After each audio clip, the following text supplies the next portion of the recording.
Adrice's Kitchen 6'9" on this beautiful sunny day, y'all. Summer day. Oh, I'd like to share with you my recipe for tuna salad. Yes, I have tuna salad here on a bed of spinach with a few grape tomatoes and some saltine crackers. Yes, unsalted. Let me share with you my ingredients, okay?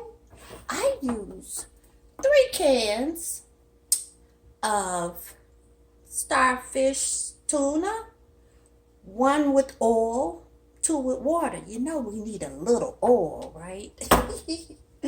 And for 1 can each, 1 egg. So 3 boiled eggs for 3 cans, right?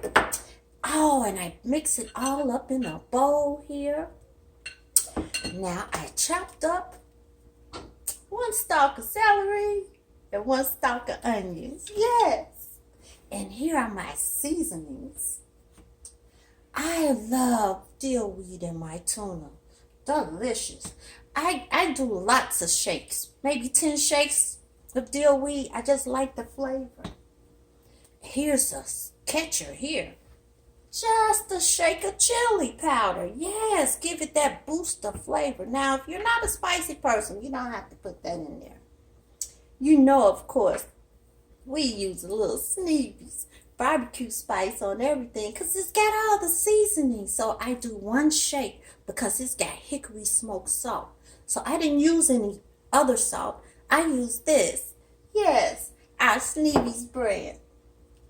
Because we like spicy. Yeah, 1 shake red pepper flakes.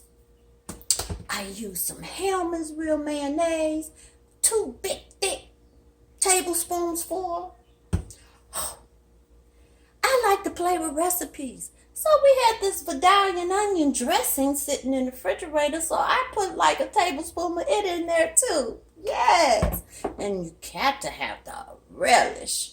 So hey, maybe a couple tablespoons of relish. And this is what you get.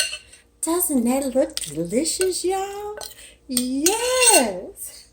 I even had some crackers when you're on the low budget. You know, left over from somewhere, right? I'm gonna have mine with a cold mug. Heineken, y'all. Yes. This is the best summer salad on a nice summer day. So, like my recipe, subscribe to my channel, and enjoy